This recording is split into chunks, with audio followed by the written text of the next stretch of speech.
एक कहावत है कि जो होता है अच्छे के लिए होता है। अगर मालदीव भारत से पंगा नहीं लेता तो शायद दुनिया को मालदीव का बदसूरत चेहरा नहीं दिख पाता। हाल ही में अमेरिका ने मालदीव को लेकर दुनिया को एक बड़ी चेतावनी दी थी, लेकिन अमेरिका की इस चेतावनी पर किसी का ध्यान नहीं गया। लेकिन आज हम आपको मालदीव पर अमेरिका का ऐसा हमला दिखाएंगे जिसे देखकर हर भारतीय खुश हो जाएगा और भविष्य के लिए सतर्क भी।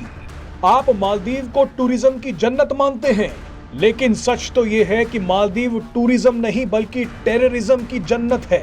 मालदीव दुनिया का इकलौता देश है जहां से आईएसआईएस की सबसे ज्यादा भर्तियां होती हैं। अमेरिका ने अपनी रिपोर्ट में मालदीव को आईएसआईएस और अल कायदा का अड्डा बताया है। अमेरिका के मुताबिक मालदीव एक बेहद ही कट्टर देश है। मालदीव में इस वक्त जिहाद, ड्रग्स और गरीबी चरम पर है।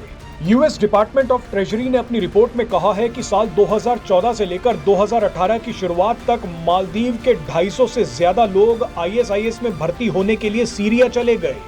ये जनसंख्या के अनुपात में दुनिया में सबसे ज्यादा है, यानी मालदीव में प्रति व्यक्ति आतंकी सबसे ज्यादा हैं और मालदीव में आतंकियों की संख्या बढ़ती जा रही है।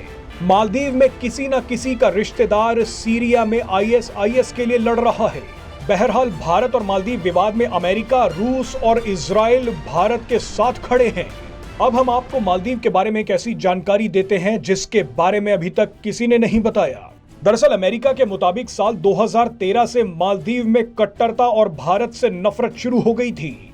दिलचस्प बात यह है कि साल 2011 में ही चीन ने मालदीव में अपना दूतावास खोला था और अगले ही साल 2012 में चीन ने मालदीव में अपने एक प्यादे को राष्ट्रपति बनवा दिया। चीन समर्थक मोहम्मद वहीद हसन 2012 में मालदीव के राष्ट्रपति बने। मोहम्मद वहीद हसन ने मालदीव में भारतीय कंपनियों पर बैन लगाना शुरू कर दिया, चीन से निवेश लेना शुरू कर दिया। लेकिन जिस गति से चीन मालदीव में घुसना चाहता था वो मोहम्मद वहीद हसन नहीं कर पा रहे थे, इसीलिए सिर्फ एक साल में उनकी कुर्सी चली गई। और फिर आया 2013 में चीन के सबसे बड़े वफादार अब्दुल्ला यामीन मालदीव के राष्ट्रपति बने। अब्दुल्ला यामीन 2013 से लेकर 2018 तक मालदीव के राष्ट्रपति रहे। इसी दौरान चीन ने मालदीव को अरबों का लोन दिया। इन 5 सालों में मालदीव में चीनी कंपनियों को सबसे ज्यादा कॉन्ट्रैक्ट मिले। मालदीव भारत विरोधी हो गया। इस्लामिक आतंकी संगठन मालदीव में एक्टिव हो गए। एक तरीके से अब्दुल्ला यामीन ने इन 5 सालों में पूरे मालदीव को चीन के पास गिरवी रख दिया। आप शायद ना जानते हो, लेकिन मालदीव के मौजूदा राष्ट्रपति मोहम्मद मुइजू अब्दुल्ला यामीन की सरकार में ही मंत्री रह चुके हैं। चीन से पैसा लेने वाली अब्दुल्ला यामीन की सरकार भयंकर करप्ट थी। करप्शन के चलते ही अब्दुल्ला यामीन को जेल जाना पड़ा।